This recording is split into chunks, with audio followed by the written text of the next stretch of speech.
Trump's camp believed, was a key leaker, if not one of the architects, of the Obama administration's continued effort to connect Trump and his team to Putin and Russia.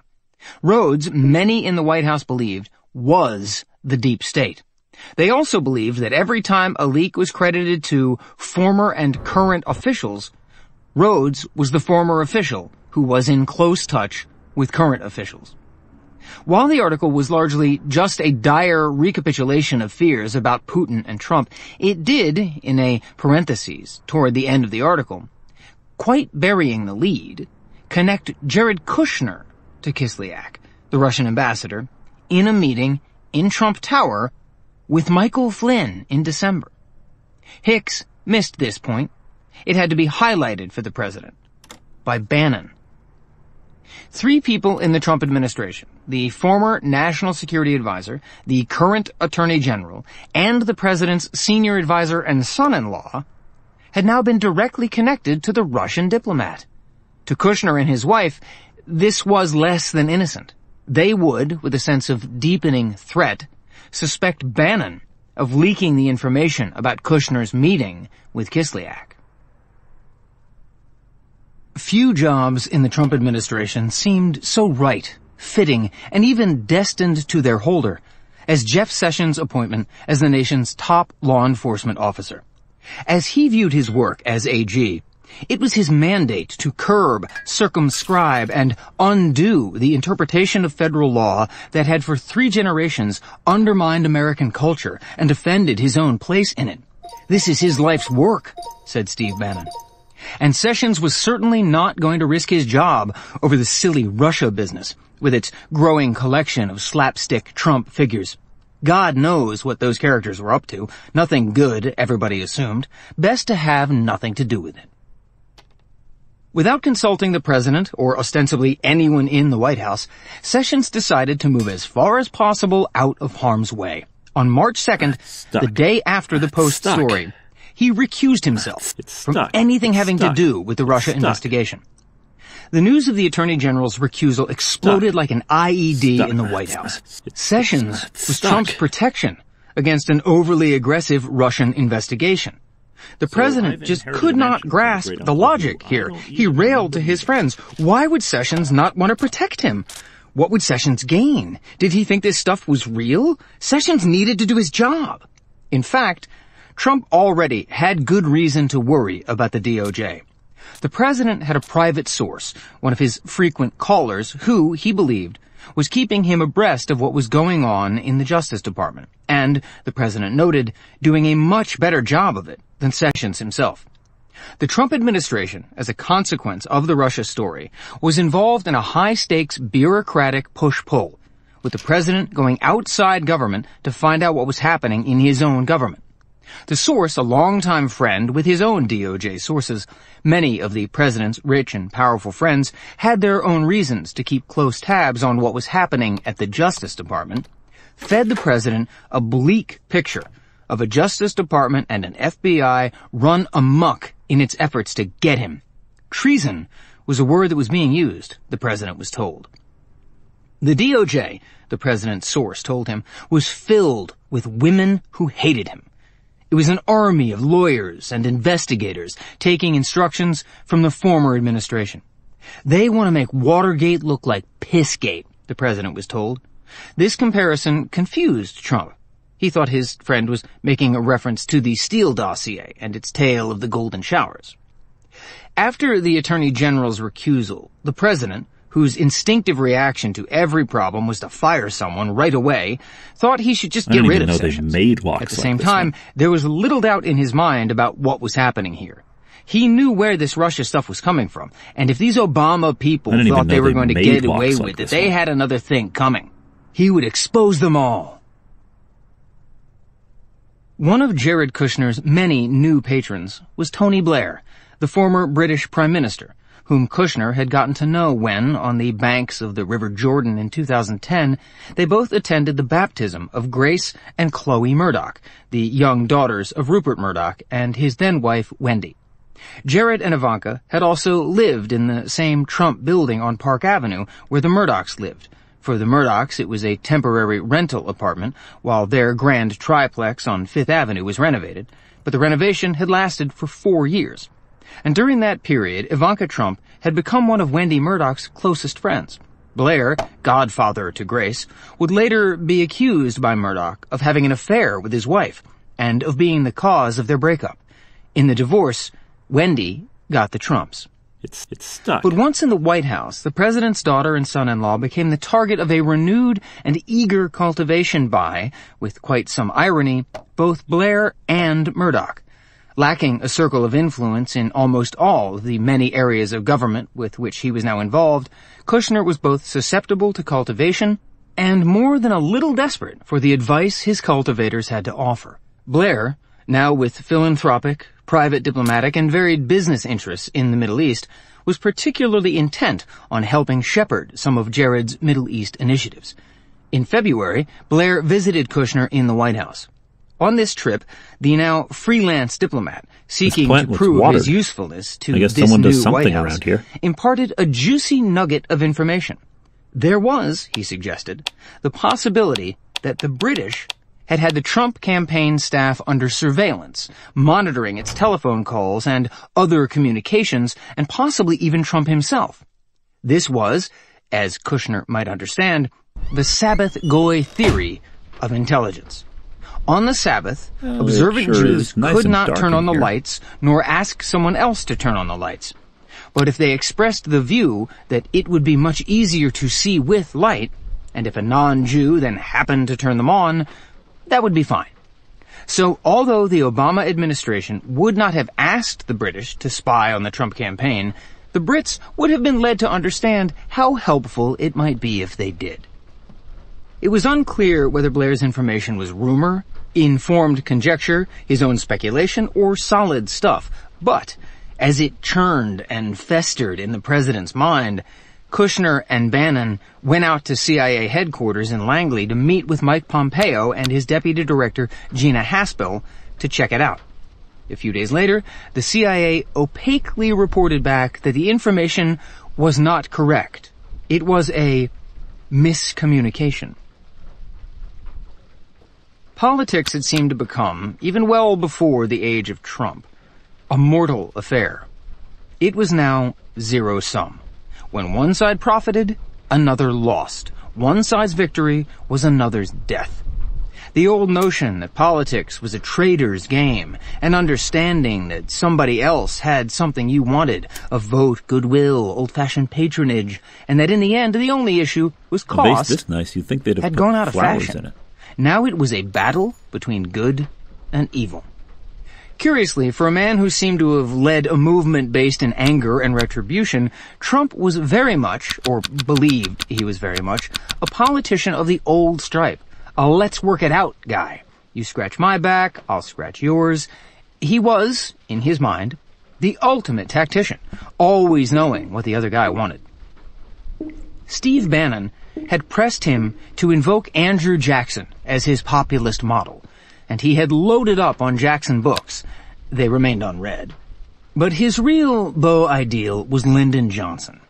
LBJ was a big man who could knock heads, do deals, and bend lesser men to his will. Trade it out, so in the end everyone got something, and the better deal maker got a little more. Trump did not, however, appreciate the irony of where Lyndon Johnson ended up. One of the first modern politicians to have found himself on the wrong end of both mortal and moral politics. But now, after little more than 7 weeks in office, Trump saw his own predicament as unique and overwhelming, like no other president before, though he did make some allowances for Bill Clinton. His enemies were out to get him. Worse, the system was rigged against him. The bureaucratic swamp, the intelligence agencies, the unfair courts, the lying media, they were all lined up against him. This was, for his senior staff, a reliable topic of conversation with him, the possible martyrdom of Donald Trump. In the president's nighttime calls, he kept coming back to how unfair this was, and to what Tony Blair had said, and others too. Knew how to get it out all of here. added up. There was a plot against him. Now, it was certainly true that Trump's closest staff appreciated his volatility and, to a person, was alarmed by it. At points on the day's spectrum of adverse political developments, he could have moments of, almost everyone would admit, irrationality. When that happened, he was alone in his anger and not approachable by anyone. His senior staff largely dealt with these dark hours by agreeing with him, no matter what he said. And if some of them occasionally tried to hedge, Hope Hicks never did. She agreed absolutely with all of it. At Mar-a-Lago on the evening of March 3rd, the president watched Bret Baier interview Paul Ryan on Fox. Baier asked the speaker about a report on the online news site Circa, owned by Sinclair, the conservative broadcast group, involving allegations that Trump Tower had been surveilled during the campaign. On March 4th, Trump's early morning tweets began. Terrible. Just found out that Obama had my wires tapped in Trump Tower just before the victory. Nothing found. This is McCarthyism. 4:35 a.m. Is it legal for a sitting president to be wiretapping a race for president prior to an election? Turned down by court earlier. A new low. 4:49 a.m. How low has President Obama gone to tap my phones during the very sacred election process? This is Nixon Watergate. Bad or sick guy. 5:02 a.m. At 6:40, he called Priebus, waking him up. Did you see my tweet? He asked. We've caught them red-handed. Locked.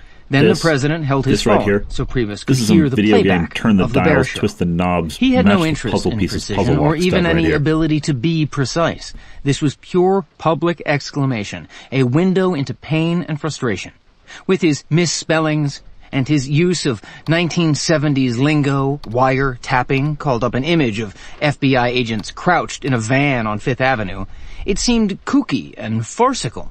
Of the many tweets that Trump had seemed to hoist himself by, from the point of view of the media, intelligence community, and extremely dissatisfied Democrats, the wiretap tweets had pulled him highest and most left him dangling in ignorance and embarrassment.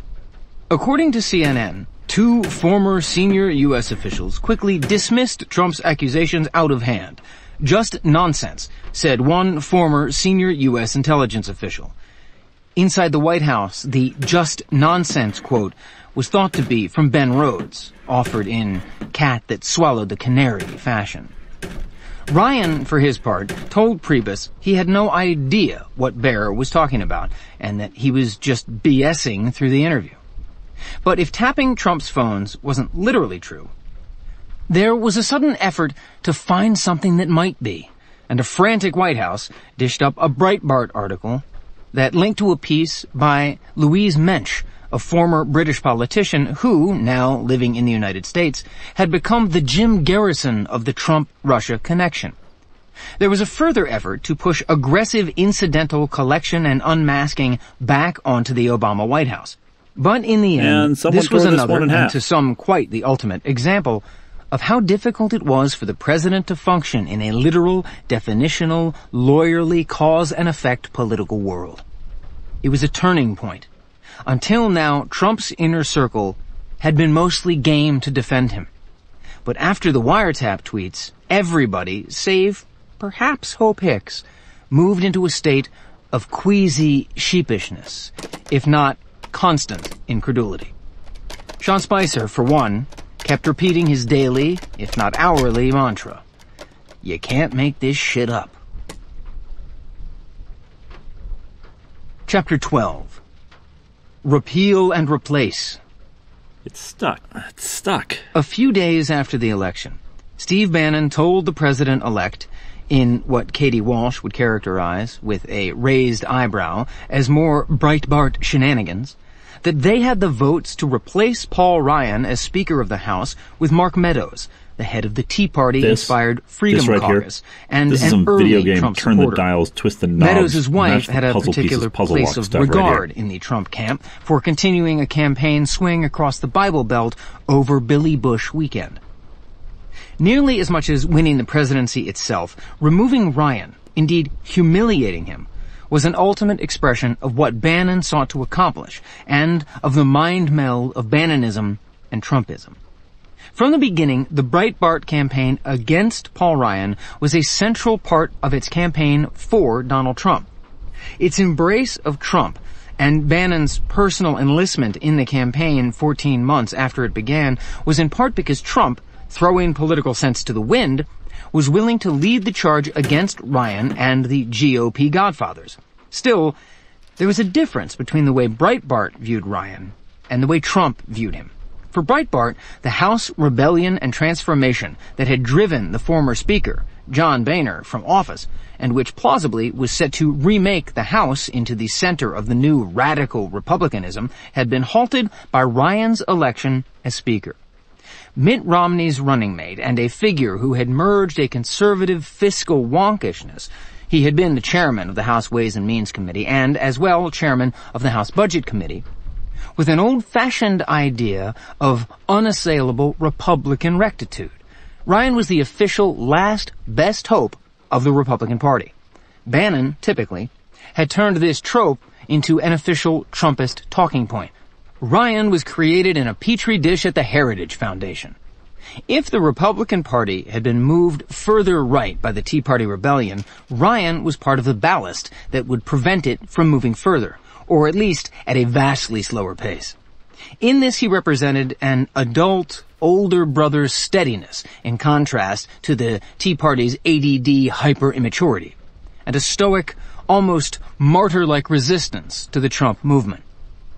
Where the Republican establishment had promoted Ryan into this figure of not only maturity but sagaciousness, the Tea Party Bannon Breitbart wing mounted an ad hominem campaign pushing an image of Ryan as uncommitted to the cause, an inept strategist, and incompetent leader. He was the Tea Party Bannon Breitbart punchline, the ultimate empty suit, a hee-haw sort of joke, and an embarrassment. Trump's distaste for Ryan was significantly less structural. He had no views about Ryan's political abilities, and he had paid no real attention to Ryan's actual positions. His view was personal. Ryan had insulted him. Again and again. Ryan had kept betting against him. Ryan had become the effective symbol of the Republican establishment's horror and disbelief about Trump. Adding insult to injury, Ryan had even achieved some moral stature by dissing Trump, and as usual, he considered anybody's gain at his expense a double insult. By the spring of 2016, Ryan was still, and by then the only, alternative to Trump as the nominee.